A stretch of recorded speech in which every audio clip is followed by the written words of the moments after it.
Today, I'm so excited to have Dr. Jennifer Grandis on WECAN, lead on WECAN. You're a physician scientist, professor, distinguished professor at UC San Francisco, uniting people for gender equity in medicine and science.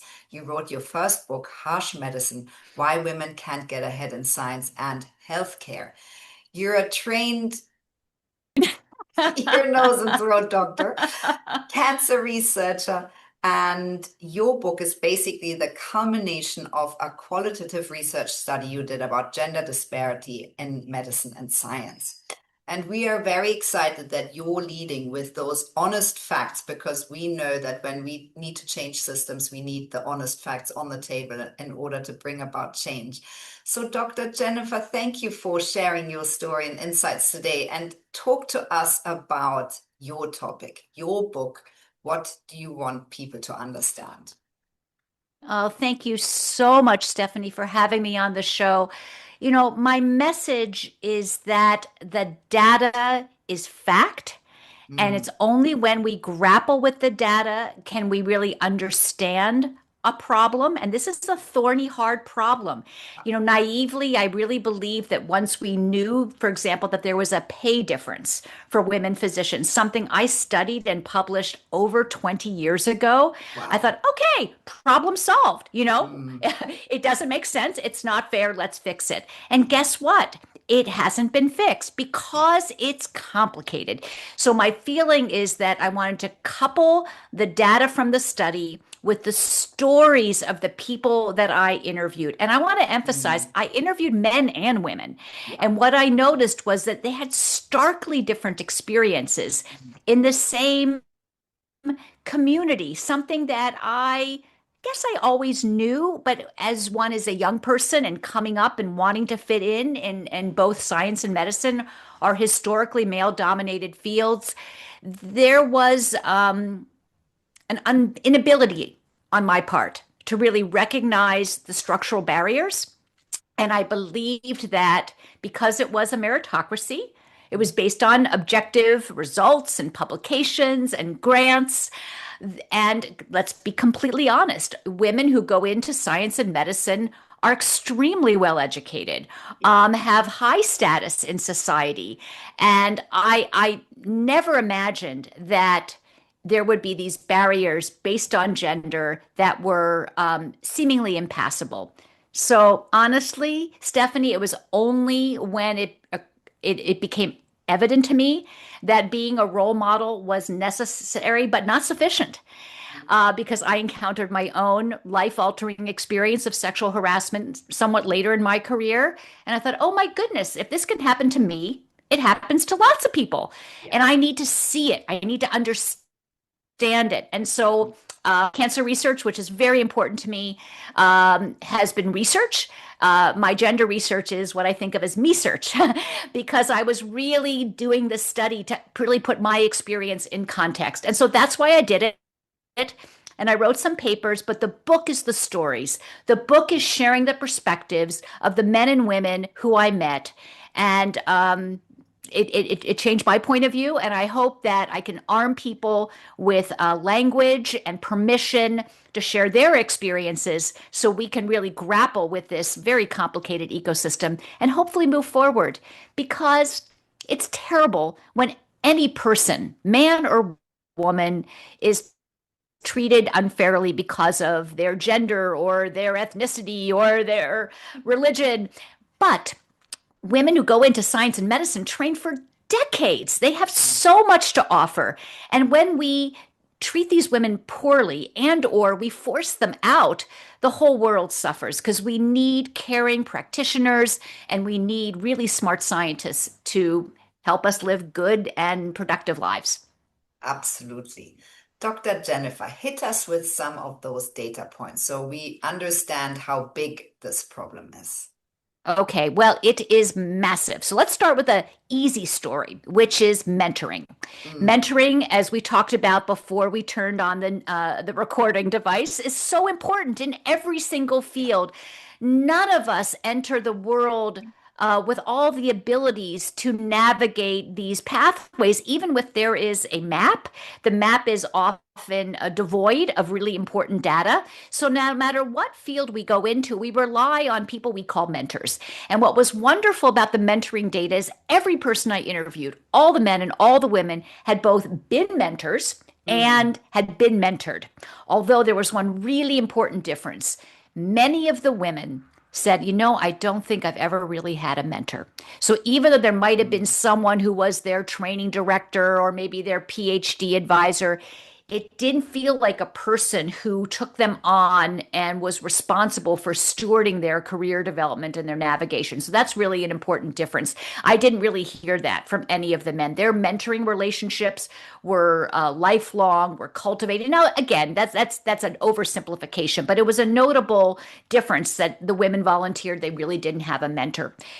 But the mentoring relationship was largely positive, that when a woman was mentored by a man, or a man was mentored by a woman, or a woman had a male mentee, or a man had a female mentee, they were able to learn about the other gender's experiences, and they were able to model very good behavior. So it was largely a positive story because mentoring is largely a feel-good space. However, and I'm sure there are men who've been sexually harassed by their mentors. I just didn't meet any, but I met way too many women who had been sexually harassed by a mentor. And I can't emphasize enough how dangerous that is, because these relationships are private, even though they happen in the context of a larger institution, let's call it.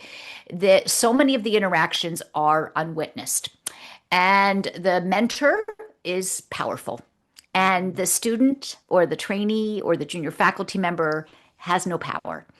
And so to navigate that inequitable relationship in a dangerous situation is really hard. And so I only heard one of the women tell me that she had actually filed a formal complaint, and it did not work out well for her. And and it was heartbreaking because she had moved her family to their hometown. There was one university. She was a postdoc. She had a spouse and children. Both sets of families were there. And when her mentor tried to kiss her and apply her with substances at a meeting in another city, she was encouraged to go report it. She reported it. The committee decided that she had just misunderstood, his paternal feelings for her, and his punishment was her 11.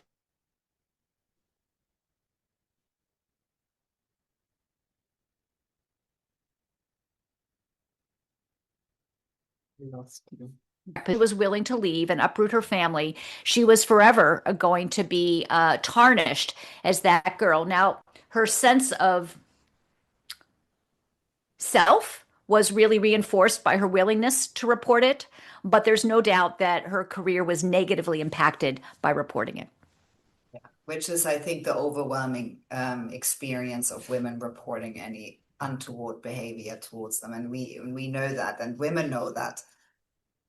Yeah. I'm wondering, what do you feel other barriers are? Well, the other barriers are this overt system that's supposedly merit-based, but the covert system that has the thumb on the scale for some people and different criteria for others. Let me give you an example. When we wrote the paper on promotion and tenure, the goal was to compare the experiences of the women to the experiences of the men. But I realized, with the exception of one man who happened to be gay and happened to be in his 60s, so he was not out of the closet until quite late in his career at an institution in the southern parts of the United States, no man reported any struggle with promotion and tenure. And I kid you not, Stephanie, at some point I thought, are these women in my study talking to each other? And they didn't know each other. There was no way they could have, but I heard the same story. And here's how the story goes. A woman is very successful. She has a lot of publications. She's got a big grant. She's doing really well. And she goes to her department chair or her division chief or whoever's in charge of her advancement. Says, okay, here's what I've done. I'm ready to go up. And they're like, no, no, no, you need to just wait a little bit more, 1 more year, 2 more years. You're not quite ready. And so she's like, okay. And she goes back to her office. And then she sees the guy in the next office who's younger and objectively less accomplished get promoted. And there's no explanation for this. And so instead of calling it out, instead of creating a conflict, they promote themselves. They figure out how the system works. They navigate behind the scenes. It is so much work. And I'm thinking, this is nuts. The work should be doing the science and taking care of the patients. The work should not be figuring out how to navigate an inequitable system.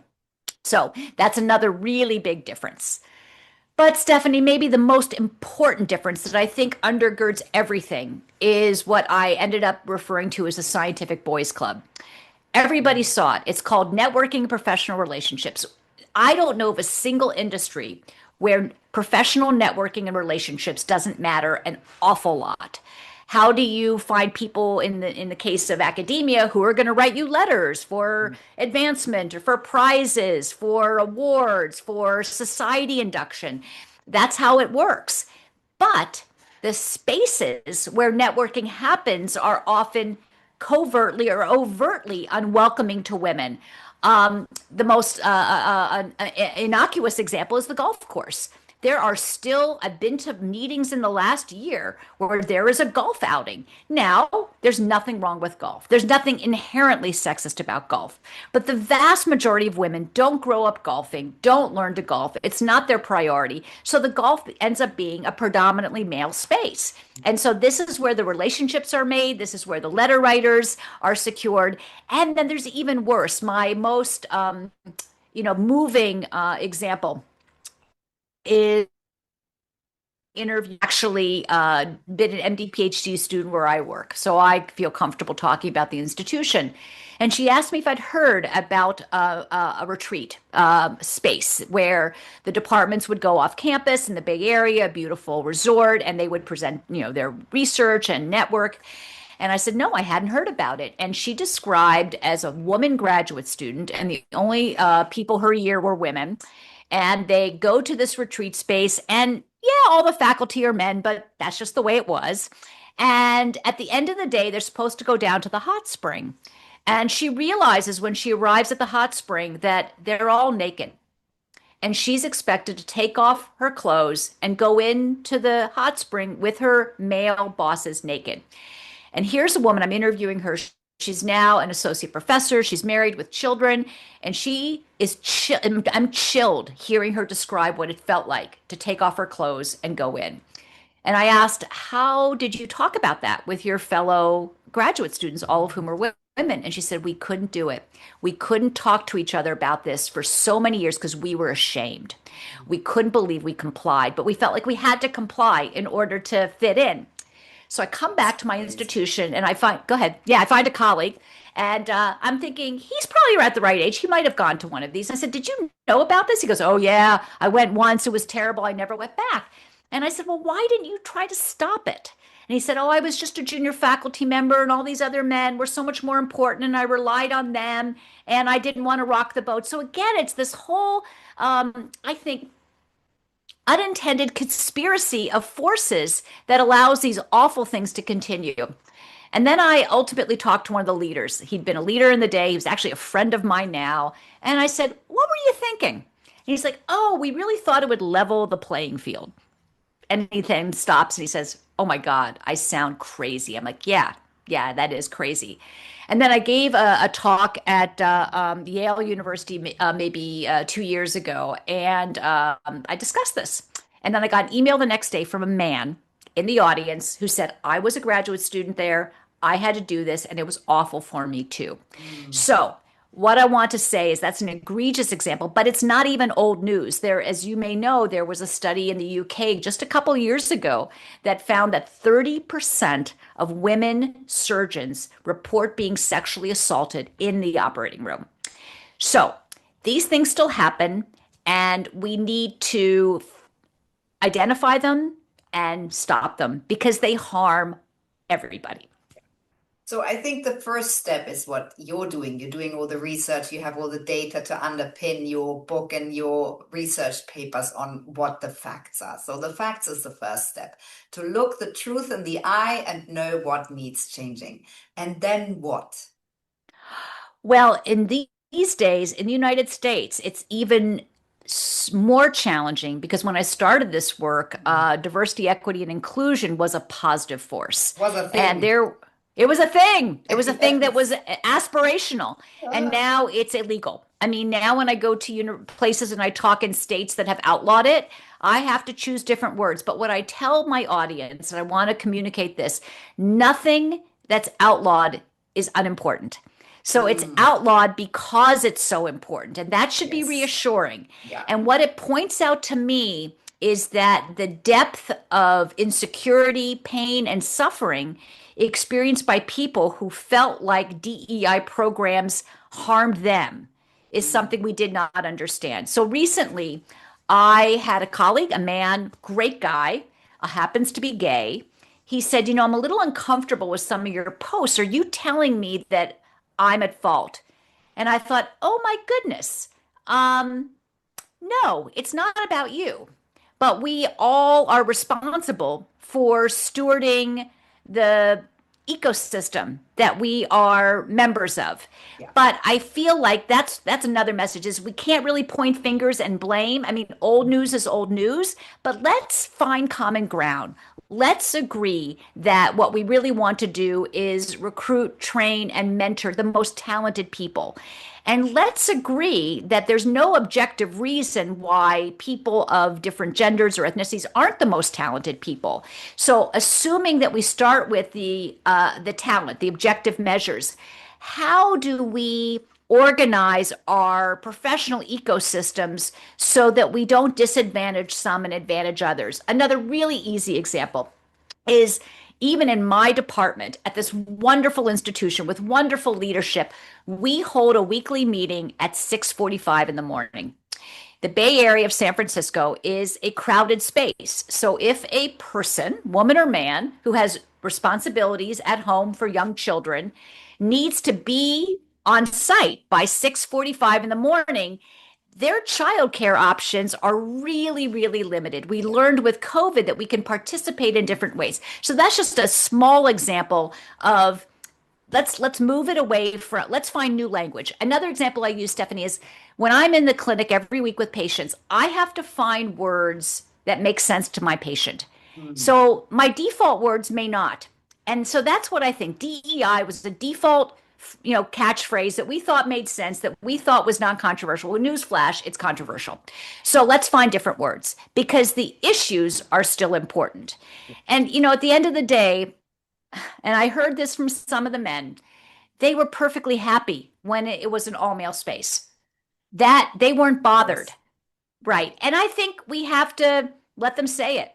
We don't have to agree with it. We can actually understand why that's problematic. But I think that the less demonizing, the less finger pointing we do, and the more we can collaborate and work together, the easier it'll be to move forward. But these are Yeah. not easy problems. No, no, they're big problems. But honesty, then discourse, right? Where we're not canceling people, we're not being judgmental. We can agree to disagree. Discourse, and then collaboration. I always think these are the sort of three bits in the wheel that this motor needs to go and go further. Um, and I think that, in most industries and most women that I interview, that has gone backwards. It's not that we've stopped. We haven't only stopped. We are going backwards because we can't Absolutely. even call it what it should be called, right? And Yep. so yeah, it's complex. I'm wondering, Dr. Jennifer, when did you get impassioned with this? What are the pivotal points in your journey that got you to where you are today, where you do so much, right? So you see clients all the time, you do cancer research, you are very impassioned with gender equity in medicine and science. So when are those moments that you feel that changed your life and you have added more things to your plate? Well, thank you so much for that question. I really want to emphasize that I couldn't have done this work earlier on No. because it's dangerous. Yeah. At this point in my life and in my career, there's nothing that can be done to me to harm me professionally. I've accomplished anything and everything I ever wanted to, more than my wildest dreams. Yeah. And I feel privileged that I can leverage that position Mm. and help. Yeah. And the other thing that's important is that early, I remember reading Sheryl Sandberg's Lean In book, and that was very exciting because I thought, oh, yes, that's right. There may be not enough women. And I was always the only woman in the room for a very, very long time. And sometimes I just went to Hong Kong. I was on a review panel for grants. I was the only woman reviewer. Wow. So it's still possible that that can happen. But I was so grateful to be there. I felt so special. I didn't want to rock the boat. And I thought, oh, if I can show them that a woman is capable and qualified and not scary, that's my job. I'll just lean in. And then every once in a while I thought, oh my God, I'm leaning in so far, I'm falling over, And the awareness that simply being a capable woman is very uncomfortable for some people, men and women, who may not feel as capable, who may not feel as secure. And when they're in positions of power, they can make your life very difficult. And so when it happened to me, I thought, well, either my career is over or I do something with this. And because I'm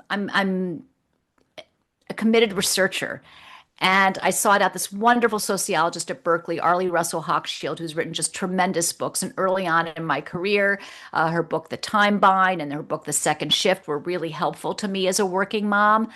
And we'd gone to the same small liberal arts college, Swarthmore College. So I reached out to her and I said, can you help me understand why, despite knowing, for example, that there's these pay discrepancies, why it's not changing?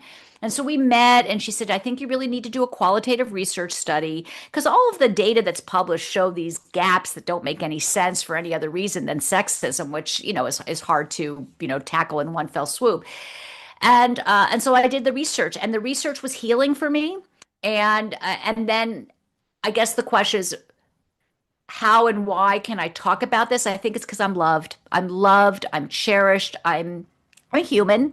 There are days when I feel, oops, did I say the wrong thing or do the wrong thing? Or am I not attractive enough? Or don't they like me? I mean, we all feel that way. Yeah.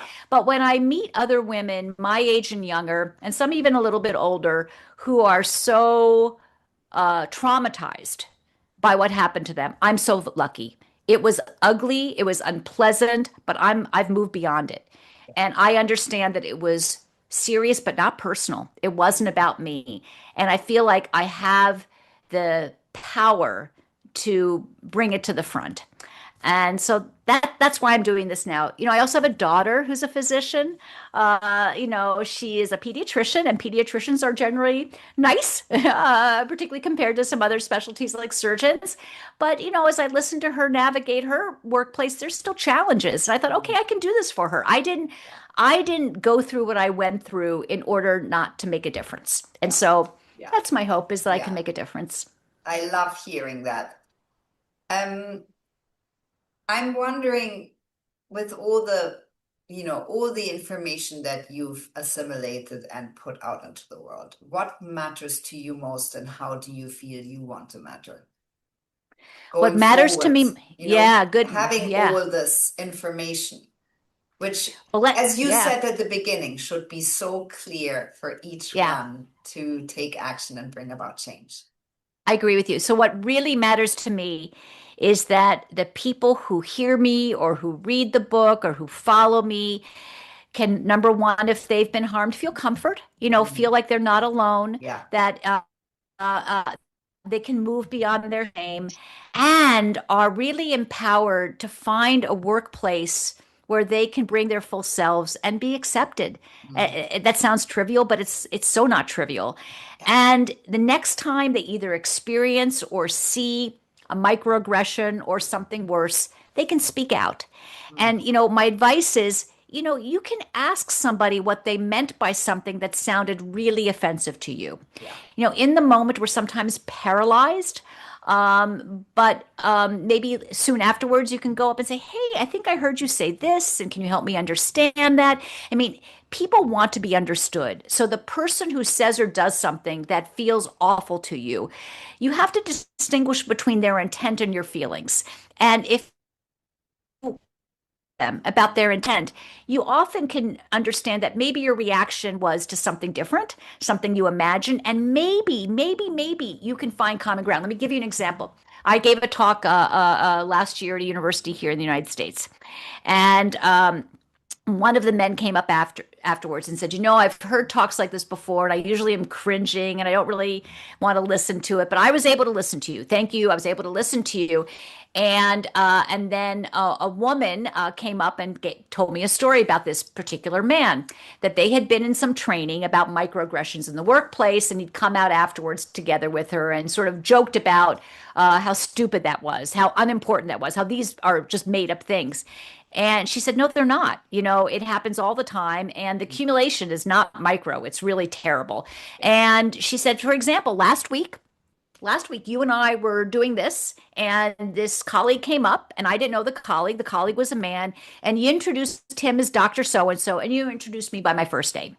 And in that interaction, I felt small. I felt like he got the title and I didn't get the title. And you don't have to do that. Like, you can remember to introduce us both as doctor. So those are the conversations that we need to have. And if you do it with love and kindness and authenticity, I think people can hear. Stephanie, what was the most remarkable thing again about the study is that I would walk into a woman's office, and sometimes she would just go right for it, like start telling me about all her experiences. But more often than not, particularly the older women would say, I'm fine. It's never happened to me. I'm powerful, blah, blah, blah. But by the end of the hour, the things that I was hearing were remarkable. At the end of the hour with most men, they would stop and say, I've never really thought about this. What can I do going forward? And my advice was, and it remains, when was the last time you asked a woman who you work with or who works with you, trains with you, about her experiences? And the answer was never. And I said, just do it. And I'll give you another anecdote that really brought this home. So I gave a big talk at a meeting a few years ago, and there was a guy in the audience, and then I gave another talk, let's say 6 months later, similar, but it was a slightly smaller audience. And he came up to me after the second talk. He says, the first time I was really uncomfortable. It's an uncomfortable topic. And that's one of my messages, Stephanie, is we have to be comfortable with being uncomfortable, because most things that are hard are really uncomfortable. So that's okay. We can feel uncomfortable. That's not a deal breaker. But he said, after today's talk, I went out to lunch with the women who I work with, and I asked them about their experiences. And I've worked with these women for 20 plus years. I'd never heard any of this before. So that's what I want to give people permission, is talk to each other as human beings that you respect. You're in the shared environment. Yeah, I love it. Really important advice. So what tips would you have for young women coming into the profession now? I mean, we've heard that they don't have to feel as alone, because we have enough examples for them to see that this seems to be happening all the time, that they can speak out and do it in a really kind way, where you're really initiating dialogue and discourse around this and try and make the other person feel less uncomfortable, because that is an uncomfortable topic. And so you said very important things already. Is there anything else you would tell women who are just starting out? Absolutely. Thank you so much for that question. So I want to be clear that being a surgeon and being a scientist has been an incredible joy. What a way to make a living. I can't believe they pay me to take care of people who are suffering and to make discoveries that can cure cancer. Like, wow, like it is a wonderful, wonderful world. I hope most of people like you feel that way about the work that you do. It feels wonderful. So then the real issue is when you don't feel like you have power, which is honestly most of us most of the time, find the helpers. My mom was the arts and crafts lady on Mr. Rogers' Neighborhood in Pittsburgh, Pennsylvania in the 1960s, and I knew Fred Rogers. And one of his wonderful phrases was find the helpers. When things are hard, find the helpers. There are helpers. There are helpers in your community, there are helpers around the world. Find people to talk to. Don't deny your experiences, write them down and how they make you feel. That's very helpful. If you can talk to your family, talk to your friends, talk to people at work, uh, and try as personal as it feels. It isn't personal. It's really about the other person. It's not about you. And sometimes the people perpetuating these bullying behaviors and worse are in place, and there's no way around that. So make decisions about your career with that in mind. You know, when you pay attention to how someone makes you feel and take it seriously, they can't really change who they are, but you can make decisions about where and how you show up that will hopefully bring you much more joy. And I know that you think a lot about the women who are leaving the workplace because they have absolutely had it. What can we tell them? You know, someone who's on the brink thinking it's not changing. I have had it. Yeah, that's a really, really good question. Um, what I would say is remember why you went into this. Mm, Get in touch with what you love and get help in finding a way to alter your professional environment to get back to why you did this mm, and what you love. One of the statistics from one of my studies that just is so striking to me is we studied people with MDs and PhDs. It's a very small cohort, but mhm. every man and woman who chooses to train for that long a period of time, sometimes it's 20 years, including Yeah. residency, is dedicated to being an investigator. And so, what we found, which is what every study finds comparing women and men in science, is the women and men are equal, same numbers of publications, same numbers of grants early on. But by the time they get to the associate professor level, the women have disappeared. And so we asked ourselves, where did they go? And we used sort of LinkedIn and social media data. And it turns out that instead of dropping out completely, they moved from being investigators to being educators. Now, there's Mm, nothing wrong with an educator role, but let me tell you, that's where women go in academic medicine. We become it's the nurturing role. So yeah. women become educators, and it's not why people get PhDs. Mm, So what I would say is if you're a woman and you want to be an investigator and you're struggling with getting the resources and support to do it, be don't be so quick to move into a clinician educator role, because as satisfying as that might be, it isn't why you did this, and the reasons why you aren't getting support aren't your fault. mm, And make sure that you really do this thoughtfully and with a lot of advice. yeah. So, do you feel that you are well positioned because you live in San Francisco, you work for this incredible organization, it's a liberal state? How much do you feel that plays a part? That's a very good question too. I could say that I'm not in any way hampered by the words that I use. So there are many states in the United States right now that have deemed that some of the words that I routinely use are unacceptable. So I'm grateful that I don't have to edit myself that way. But I also, living in America today, it would be naive to believe that we all think the same way. Mm, We all have the same values, but we're all people. yeah. So I have never judged my patients. I have never wondered about their political affiliations, their beliefs about women, about people of different ethnicities and backgrounds. And so I would like to use this non judgmental approach and engage, because Yeah. everybody needs science and physicians. Everybody. I don't Right. care what country you live in. I don't care what state you live in. I don't care what your political points of view are. You need me. You need us. So, how can we work together to remove some of these structural barriers to getting the care you need and doing the research that will save your life and the life of your loved ones? Absolutely. So, what are your plans and goals, Dr. Jennifer? What's coming next? Is there another publication? Are you parking it for a little while? That's a good, yeah. Again, I don't know. This is very new for me. As you point out, this is my first book. I was reviewing with a colleague just last night. In science and medicine, the big goal is to get the grant, and then you do the Mm, research. Then the big goal is to get the high impact publication. But we don't think about what the reaction is. It doesn't really matter. It's great if people cite it. It helps yeah. your H index, but this is the first experience that I've had where I'm putting myself out there, I'm putting the word out there, and the response will matter. So I'm hopeful that I can take in the response, both good and bad. I hope that I can navigate what might be an unfamiliar, sometimes uncomfortable landscape. And I hope that I can find words that people can hear because as you can tell, I'm an academic and I sometimes use words that are, a little bit too inaccessible. So I want to find, a narrative voice because I can't emphasize enough how universal this is. My agent, my publisher, women in law.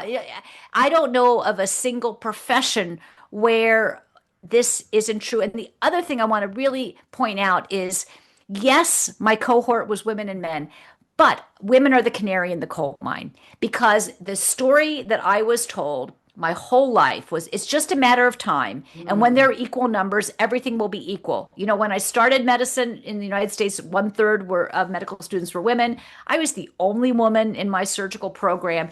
Our surgical programs are now 50% women.